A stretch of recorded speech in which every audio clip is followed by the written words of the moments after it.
the British people were against the invasion of Iraq. So if Britain continues with this invasion, it means that it is dictating policy and not listening to the will of the electorate. Yeah, would you agree? Yes, I would. Oh, I know. Okay. Now what's your remix? Okay, let me give you the reason. When the lies Tony Blair told about invading Iraq... Tony Blair told the lies. Are you addressing the question? Yes, I am. But at that point... I don't know. I remember this was a report for journalists for the Times. Okay, all right, I will. The point is... The Times have certainly gone up. Hold on for a second. And they were loaded. And you believe that Murdoch is a good leader, do you? Yes.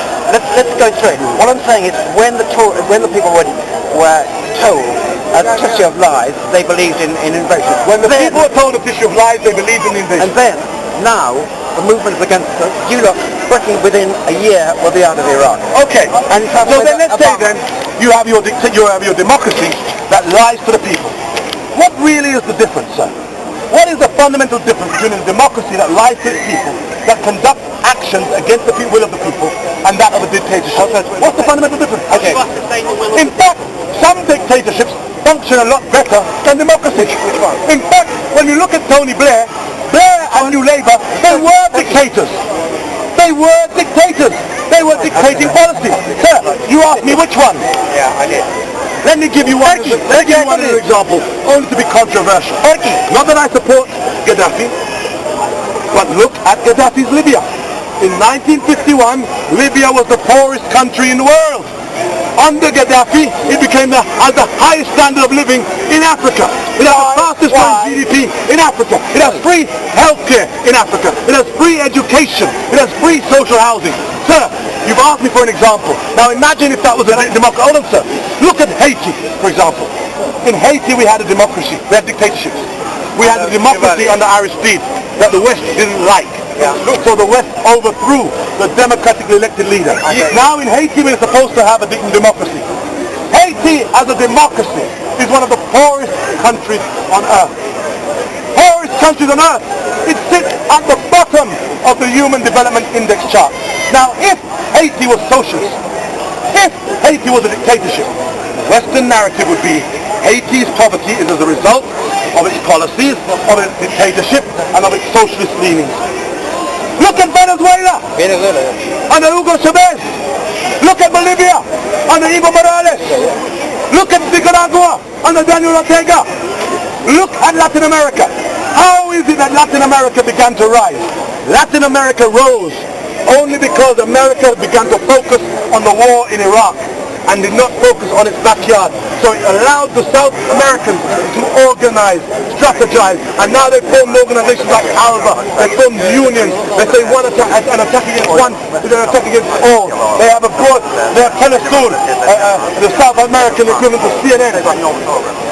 South America only began to rise because America took focus of Latin America to focus on Iraq.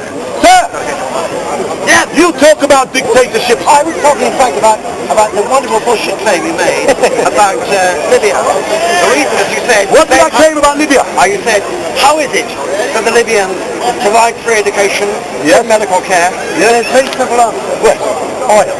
They took over assets. He said to me, how is it the Libyan people, how was it that Libyan people managed to get free healthcare, free education, social housing? And he says one simple thing, oil. But at least it means that the money is going back into social care. I just returned from Libya. When I was in Libya, I just got back from Libya no more than 6 weeks ago. In Libya, the people are driving brand new cars. They have housing, modern housing. My friend, look at other countries which have oil. Look at Nigeria. Nigeria struck oil in the late 60s. Has Nigeria's oil benefited the Nigerian people? No, BP. Has it? No, it hasn't. So my friend, look at it. Sudan, they have oil in Darfur. Does it benefit the Darfurians? No. So don't come and tell me about, it's just oil, as though oil did it. Oil did it.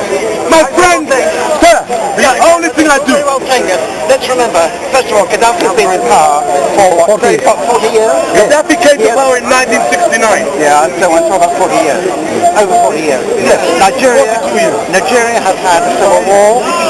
a number of different... There is also the question. We have mentioned all the points of Libya, healthcare, education.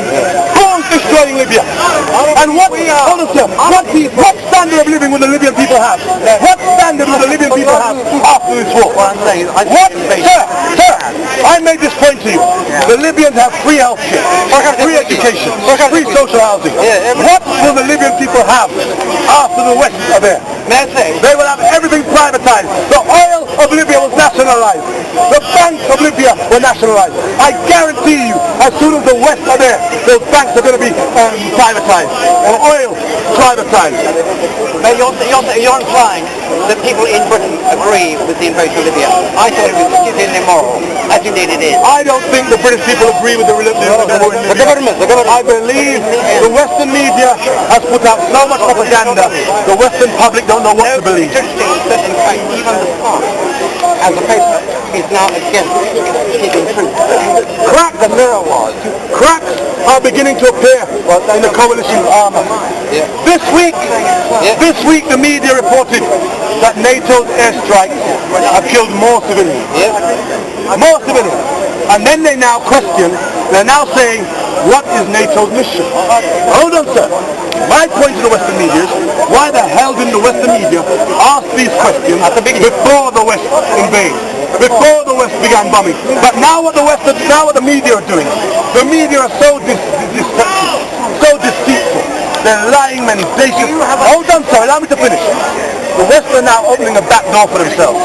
So when this war goes pear-shaped, they can say, we did speak out against it. They did the same thing against Iraq. They were the cheerleaders of the war in Iraq. When things began to go wrong, then they began to ask the question they should have asked at the beginning. Sorry? The media are funded by the Hyde company. The media are funded by various entities. Big corporations. Corporations. You have all of the world's news comes through virtually 5 news agencies. Associated Press, Reuters. It's corporations for business. Anyway, are there any questions before I close the meeting? Why doesn't the African Union have a right to one? If they are getting free housing, all of this, I'm not trying to paint the utopia. I believe Gaddafi should have stepped down a while ago. The protests on the 15th of February started because young people were saying not enough homes were being built for them. They were fighting, they were protesting for freedom of expression. These are valid issues. In fact, some of the people I spoke to in Libya, away from the entourage, the people I spoke to in Libya said, we didn't totally support the government. We wanted reform.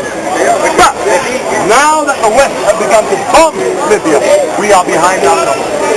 Imagine, we might be opposed to David Cameron and the Conservatives, but if a foreign nation bombs Britain, we will soon rally behind this government. It's as simple as that. Power to all people.